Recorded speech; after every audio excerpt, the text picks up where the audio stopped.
اللهم صل على سيدنا محمد. بسم اللہ الرحمن الرحیم نحمده ونصلی علی رسولہ الکریم۔ الاستعارۃ التمثیلیہ، استعارے کی کچھ اقسام آپ نے پہلے پڑھی ہیں، تو یہ استعارے کی ایک قسم ہے تمثیلیہ، اہم قسم ہے، اس کو الگ بیان کر رہے ہیں۔ تو اس کے بارے میں کہتے ہیں الاستعارۃ التمثیلیہ ہی ترکیب استعمل فی غیر ما وضع لہ۔ استعارہ تمثیلیہ وہ ایک پوری مکمل ترکیب ہوتی ہے جو اپنے معنی موضوع لہو کے علاوہ دوسرے معنی میں استعمال ہو رہی ہوتی ہے۔ اس سے پہلے تو یہ تھا کہ ایک لفظ ہوتا ہے جو اپنے اصلی معنی سے ہٹ کر دوسرے معنی میں استعمال ہو رہا ہوتا ہے، لیکن یہاں پر ایک پوری ترکیب ہے جو کئی الفاظ سے مل کر ایک پوری کیفیت بن رہی ہوتی ہے، پورا ایک جملہ یا پوری ایک حیت ہوتی ہے، اس کو اپنے اصلی معنی سے ہٹا کر دوسرے معنی میں استعمال کیا جا رہا ہوتا ہے، تو اس کو استعارہ تمثیلیہ کہا جاتا ہے۔ تو اس میں کہتے ہیں کہ مشبہ بھی اور مشبہ یہ ہوتے ہیں حیتاً منتزعۃً متعدد، متعدد چیزوں سے ملا کر ایک حیت، ایک حالت بن رہی ہوتی ہے، اس حالت کو کسی دوسری حالت کے ساتھ تشبیہ دی جا رہی ہوتی ہے اور اس حالت کو کسی دوسرے معنی میں استعمال کیا جا رہا ہوتا ہے۔ مثال دی ہے کہ قول النبی صلی اللہ علیہ وسلم، حدیث میں ہے لا یلدغ المؤمن من جحر واحد مرتین، کہ مومن ایک ہی سوراخ سے 2 مرتبہ نہیں ڈسا جاتا۔ تو یہ جو ہے اصل اس کا معنی کیا ہے؟ ڈسنا، یہ سانپ کے ڈسنے کو کہا جاتا ہے، سوراخ سے سانپ کا بل مراد ہوتا ہے۔ اس کا حقیقی معنی تو یہ ہے کہ ایک بل میں اگر سانپ نظر آیا ہے اور اس بندے نے وہاں سے اس کو سانپ نے ڈسا ہے، دوبارہ وہ اس بل سے احتیاط کرتا ہے، اس کے قریب نہیں جاتا۔ وَتَقُولُهُ لِمَنْ يُرِيدُ أَنْ يَخْدَعَكَ ثَانِيَةً، لیکن اس کو دوسرے معنی میں استعمال کیا جا رہا ہے، اس کو اس معنی میں استعمال ہو رہا ہے کہ ایک جگہ سے آپ کو دھوکہ مل گیا ہے کسی انسان سے، دوبارہ اگر آپ اسی کے پاس جانا چاہتے ہیں، اسے دھوکہ کھانا چاہتے ہیں، تو اس کے موقع پر یہ کہا جائے گا کہ ایک سوراخ سے 2 مرتبہ نہیں ڈسا جاتا۔ تو اس میں یہ سانپ کے ڈسنے اور سانپ کا بل اور یہ ساری چیزیں ملا کر جو کیفیت بنتی ہے،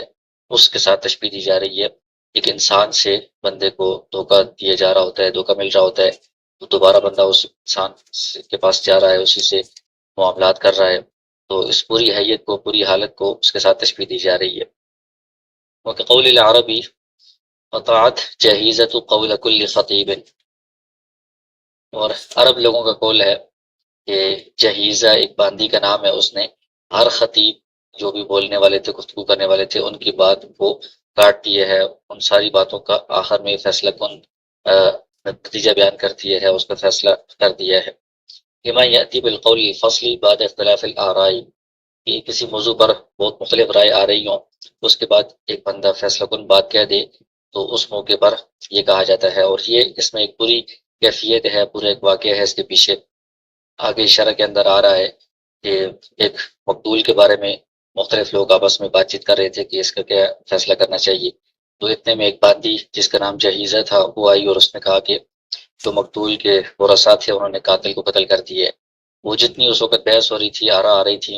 ان سب کا ان کو ختم کر دیا ہے، تو اس نے یہ قتل کی بات سنا کر ان سب کا فیصلہ کر دیا ہے، مطلب فیصلہ کن ایک بات سامنے آ گئی ہے۔ یہ اب پوری حیت اور پوری جو حالت ہے اس کو تشبیہ دی گئی ہے اس واقعے کے ساتھ۔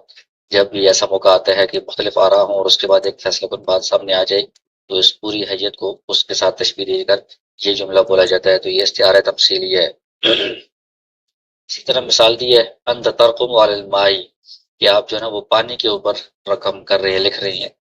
تو یہ اس شخص کے لیے بولا جاتا ہے لمن یحاول فی امر لا فائدۃ منہ، جو بندہ کوئی ایسا کام کر رہا ہو جس کا کوئی فائدہ ہی نہ ہو،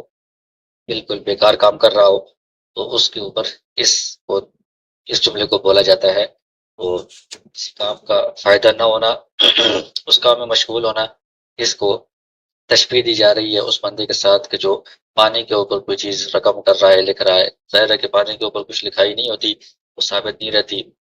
اس کا کوئی فائدہ نہیں ہے، تو اسی طرح یہ بندہ جو کام کر رہا ہے اس کا بھی کوئی فائدہ نہیں ہے۔ تو یہ پوری حیت کو، پوری کیفیت کو دوسری چیز کے ساتھ تشبیہ دی جا رہی ہے، پوری حالت کو دوسرے معنی میں استعمال کیا جا رہا ہے۔ اسی طرح جو بھی اس طرح کی مسل ہوتی ہے، آکدہ کل مسل ضرب المثل جو ہوتی ہے اس میں ایک پورا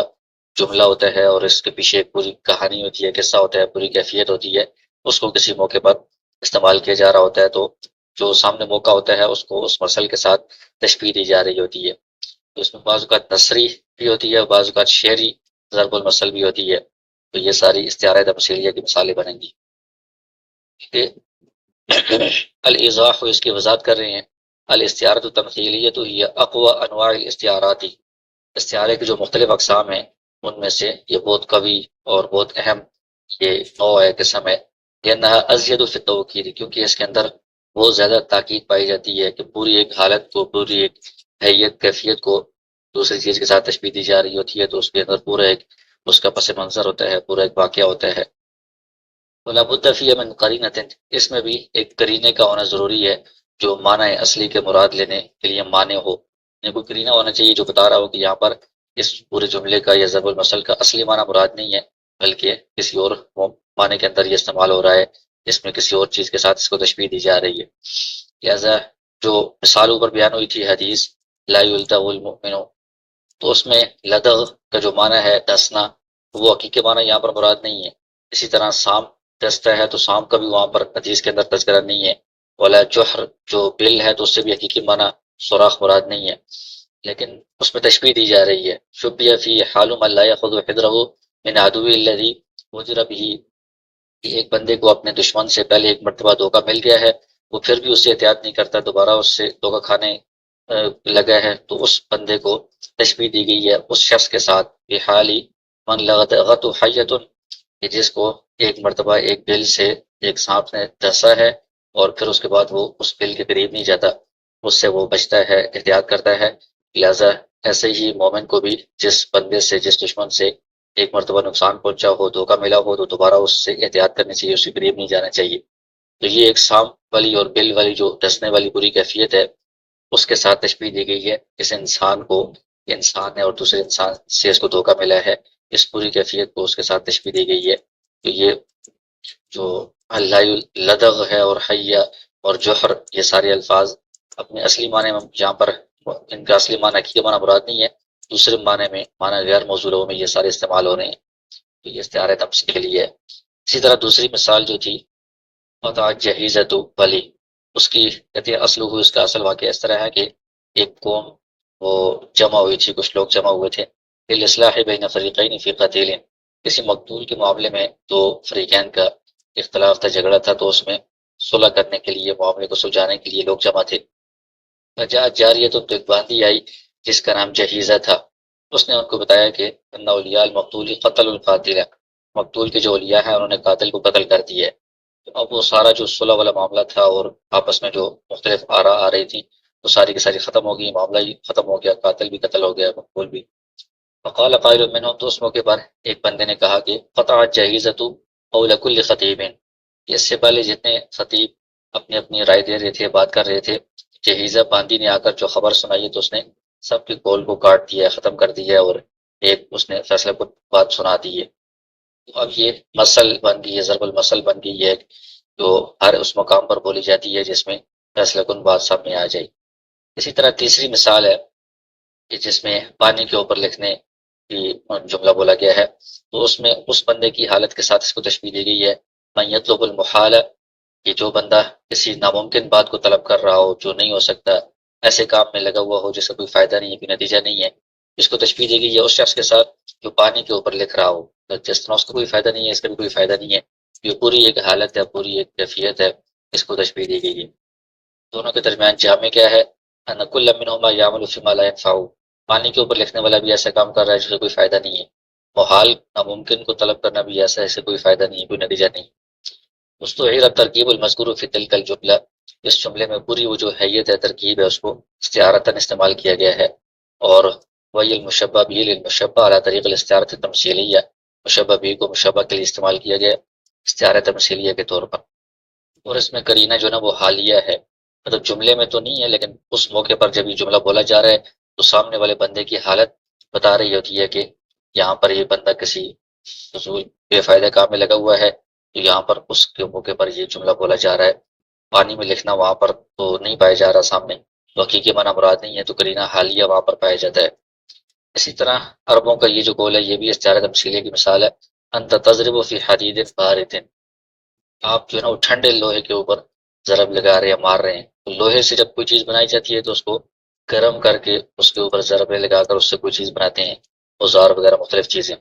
ٹھنڈے لوہے کے اوپر ضرب مارنے سے کوئی فائدہ نہیں ہوتا، یہ بھی اس موقع پر بولا جاتا ہے جو بندہ بے فائدہ کام میں لگا ہوا ہو۔ اسی طرح انت تنفخ فی رماد،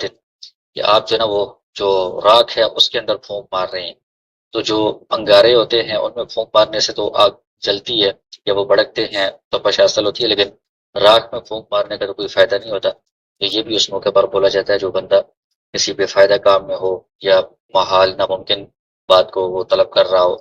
تو ایسے موقع پر یہ جو جملے بولے جاتے ہیں تو ان کے اندر پورا جملہ اور پوری اس کی حیت اور کیفیت کو دوسری کیفیت کے ساتھ تشبیہ دی جا رہی ہوتی ہے۔ یہ سارے استعارہ تمثیلیہ کی مثال ہیں۔